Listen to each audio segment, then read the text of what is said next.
Programme میں join کر رہے ہیں سابق وزیر خارجہ خورشید قصوری صاحب۔ خورشید قصوری صاحب، بہت شکریہ آپ کے وقت کا۔ جیسا کہ آپ بھی حالات حاضرہ کا باغور جائزہ لے رہے ہیں، لیکن امریکی صدر ٹرمپ کے جو بورڈ آف پیس ہیں اس کے قیام کا مقصد آپ کو کیا لگتا ہے کیا ہو سکتا ہے؟ اور ایک تاثر یہ بھی مل رہا ہے کہ اقوام متحدہ کا متبادل یہ ہو سکتا ہے، اس پر آپ کی رائے کیا ہے؟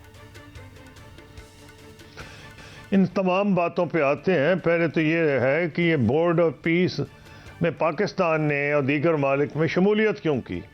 تو اکیلا پاکستان تو نہیں گیا نا، اس میں سعودی عرب ہے، ترکی ہے، خاص طور پہ ترکی وہ ملک ہے جس نے بڑی سخت مخالفت کی تھی اسرائیل کی، اور مجھے یاد ہے کہ 2 سال قبل انہوں نے اپنے والنٹیئرز بھیجے تھے جو کہ وہاں امداد لے کے جا رہے تھے غزہ کے لیے۔ تو اس کا مطلب یہ ہوا کہ وہ ملک بھی جو سخت اسرائیل کے خلاف رہے ہیں، اس کی پالیسیز کے خلاف، پاکستان بھی ان میں شامل ہے۔ یہ کیوں مجبور ہوئے ہیں یا کیوں راضی ہوئے ہیں، یہ ڈیپینڈ کرتا ہے آپ کی نقطہ نگاہ سے۔ پہلی بات تو یہ ہے کہ جس بے دردی سے اسرائیلی قتل کر رہے تھے غزہ کے لوگوں کو، کیا کس نے بگاڑ لیا اسرائیل کا؟ کچھ بھی نہیں۔ مطلب وہیں ترکی تھا، وہیں پاکستان تھا، وہیں سعودی عرب تھا، تو کچھ بھی نہیں کر سکے، اور وہ روزانہ درندوں کی طرح ان کو شہید کر رہا تھا غزہ کے لوگوں کو۔ یونائٹڈ نیشنز سیکورٹی کونسل میں گیا، جنرل اسمبلی میں تو ٹھیک ہے ووٹ پڑ جاتے ہیں، لیکن جہاں فیصلے ہوتے ہیں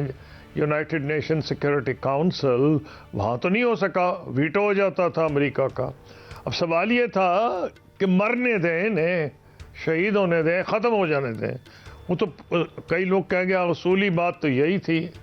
کہ آپ نہ اس میں جاتے، اور میں مانتا ہوں کہ اس پہ اصولی اعتراض ہیں۔ آپ نے خود ان خدشات کا اظہار اپنے ابتدائیہ میں کر دیا ہے۔ تو مجبوری جو مجھے نظر آ رہی ہے یہ تھی کہ بھئی کوئی راستہ ہے نہیں، اسرائیل کو سوائے امریکہ کے کوئی نہیں روک سکتا، اور نہ چین نہ روس، اور یہ ثابت ہو گیا ہے کہ نہیں روک سکتے تھے۔ تو اب ان ملکوں نے جو فیصلہ کیا ہے، ایک تو یہ ڈیفینیٹلی ان کے مد نظر بات ہوگی، لازمی ہوگی کہ بھئی اگر کوئی اور راستہ نہیں تو ٹرمپ صاحب کو انوالو کر کے اگر یہ خونریزی ختم ہو سکتی ہے تو کر لی جائے۔ ایک تو یہ بات ہے۔ نمبر 2، جس پروسیس سے دنیا گزر رہی ہے، اور اس کا صرف ایک آپ کے سامنے اسرائیل اظہار تھا، اور دنیا بہت سے اظہار ہوئے ہیں۔ آپ نے دیکھ لیا کہ ابھی گرین لینڈ کا کیا حشر ہو رہا ہے، پریزیڈنٹ ٹرمپ نے مختلف ممالک کے بارے میں کیا کچھ کہا ہے، میکسیکو ہو، کینیڈا ہو وغیرہ۔ ان حالات میں مجھے یہ بھی ماننا پڑے گا کہ جو ملک گئے ہیں اس بورڈ آف پیس میں، انہوں نے اپنے تئیں اپنے قومی مفادات کو برتر رکھا، یہ سوچا کہ بھئی اگر اس میں دونوں کام ہی ہو جائیں، ایک تو جان بچ جائے ان کی فلسطینیوں کی، نمبر 2 ہم رانگ سائڈ پہ کیوں نہ ہو، نمبر 3 کہ جو فلسطین کی ریاست کا خواب ہم بچپن سے دیکھ رہے، میں تو دیکھ رہا ہوں بچپن سے، ایک دن فلسطین کی ریاست بنے گی، اور بھئی زمین ہوگی تو بنے گی نا ریاست۔ اگر وہ آہستہ آہستہ ہر قبضہ ہی کرتا جائے گا اسرائیل، تو کہاں بنے گی؟ کسی دماغ کے خانے میں تو نہیں بن سکتی، کوئی تخیلاتی ریاست تو نہیں ہے نا۔ اس کو روکنے کا کیا طریقہ تھا؟ اس کا بھی یہی طریقہ تھا کہ کوئی ایسے معاہدے میں جایا جائے جس میں پیلسٹائن کی ریاست کا نام ہو۔ اب سعودی عرب اور ایسے ممالک ہیں، کئی ایسے تو ہیں جنہوں نے ابراہیم اکارڈز میں دستخط کیے تھے، میں نے تو خود اس کو ڈیل کیا ہے۔ ترکی میں میری میٹنگ ہوئی تھی اسرائیلی ڈپٹی پرائم منسٹر کے ساتھ، جو سمجھ رہے تھے کہ ہم ان کو ریکگنائز کر لیں گے۔ آج ٹائم نہیں ہے کہ میں کیوں انہیں ملا تھا، کیوں فیصلہ کیا گیا تھا، لیکن میں نے بڑا کلیئرلی کہا تھا کہ جب تک آپ انڈیپینڈنٹ وائبل پیلسٹینین اسٹیٹ کو نہیں ریکگنائز کریں گے، جس کا دارالخلافہ بیت المقدس، ہم نہیں گائیں گے۔ اسی طرح یہی سعودی عربیہ کا موقف تھا۔ تو پھر بھی ان ملکوں نے یہ بھی سوچا ہوگا، اگر آج میں وزیر خارجہ ہوتا یہ سوچا ہوتا کہ بھائی دوسرا تو طریقہ ہی کوئی نہیں، اوسلو اکارڈ تو فیل کر گیا، اوسلو اکارڈ میں بنانے کی کوشش تھی۔ سر یہ کیسے تعین کیا جائے گا کہ which side is the right side? اگر آپ E5 کی بات کریں، آپ نے تو یہ خود بھی کہا ہے کہ امریکہ ویٹو کر دیتا تھا، تو اگر وہ ممبرز اس کا حصہ نہیں بن رہے تو which side is the right side, اس کا تعین کون کرے گا اور کیسے ہوگا؟ نہیں، آپ کی تو 100% بات صحیح ہے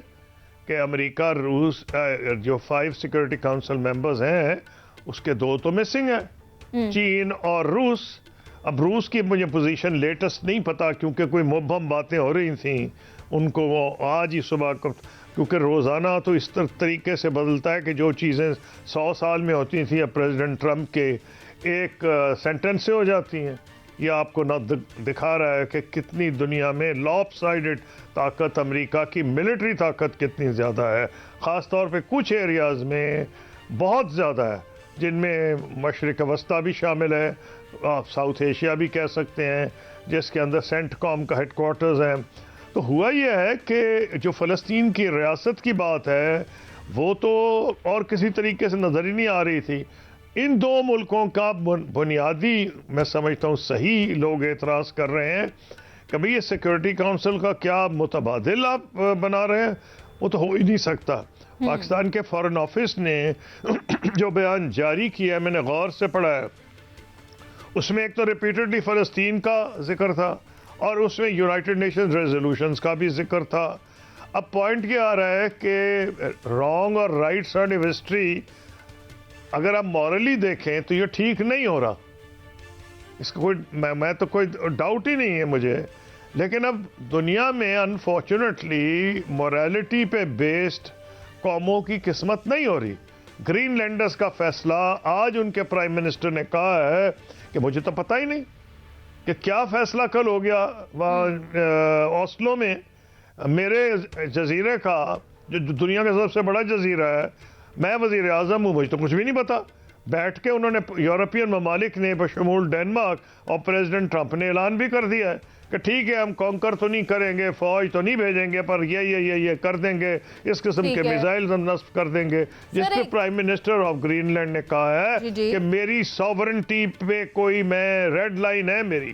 اب جب ان کس قسم کے آپ حالات فیس کر رہے ہو، ہندوستان سے آپ کی ابھی جنگ ہوئی ہے، ہندوستان کہتا ہے برملا کہ وہ آپریشن سندور ختم نہیں ہوا، اور اگر آپ ان کی ہاکش وائسز سنیں تو وہ موقع کی طاق میں ہیں۔ تو میں یہ ساری چیزوں کو مد نظر رکھ کے جواب دے سکتا ہوں کہ میں کسی آپ کو ویکیوم میں رہ کے جواب نہیں دے سکتا، میں مورلی اس کو صحیح نہیں سمجھتا، لیکن انفارچونیٹلی سوری ٹو انٹرپٹ، میں یہاں ایڈ کرنا چاہتی ہوں، ایسا لگتا ہے یہ ڈوبتے کو تنکے کا سہارا کے مترادف ہے، کیوں شہزاد حسین بٹ صاحب؟ ٹھیک کہہ رہی ہیں منیزہ معین صاحبہ، سابق وزیر خارجہ صاحب دبنگ وزیر خارجہ رہے ہیں اور وہ ٹھیک فرما رہے ہیں، لیکن اصل بات دوسرا اینگل بھی ذرا دیکھ لیجئے گا کہ بھارتی فوج کے جو سربراہ ہے جنرل اپیندر دویدی، وہ روتے ہوئے بڑا پیٹ رہے ہیں اور کہہ رہے ہیں کہ غزہ اور حماس جو ہے وہ ساتھ دے گا پاکستان، یہ پیس آف بورڈ کی بات کر رہے ہیں، اور وہ تو یہ بھی کہہ رہے ہیں کہ بورڈ کو کشمیر کے موقف کو جائز ثابت کرنے کے لیے کل کلا کو مقبوضہ کشمیر کے حوالے سے جو آج پیلسٹائن پہ بات ہو رہی ہے یہی کشمیر پہ لے جائیں گے۔ تو کافی خفا ہے بھارتی فوج کے سربراہ، لیکن میں قصوری صاحب سے جاننا یہ چاہتا ہوں اس موقع پر کہ قابل احترام قصوری صاحب، ٹرمپ کے جو داماد ہیں انہوں نے تو نیا غزہ کل پیش کیا جناب، بڑا لیٹے شیٹے کے ساتھ پیش کر دیا ہے، تو یہ جو اربوں ڈالر کا یہ معاہدہ ہو رہا ہے نیو غزہ کا، یہ فلسطینیوں کے لیے ہے یا امریکی سرمایہ کاروں کا منصوبہ ہے؟ اتنا بڑا جو ماسٹر پلان ہوگا، اس میں جب تک فلسطینی وہاں سے نکل نہیں جائیں گے تو سر ہاؤ اٹ پاسبل کہ یہ پلان چل جائے گا بغیر پیلسٹائن کے، بغیر فلسطینیوں کے؟ یہ ممکن آپ سمجھتے ہیں خورشید قصوری صاحب؟ جی میں تو یہ ممکن ہی نہیں سمجھتا کہ پاکستان ایسے کسی بورڈ میں رہے گا، ترکی ایسے کسی بورڈ میں رہے گا، سعودی عرب ایسے کسی بورڈ میں رہے گا، باقیوں کو تو میں نہیں کہہ سکتا،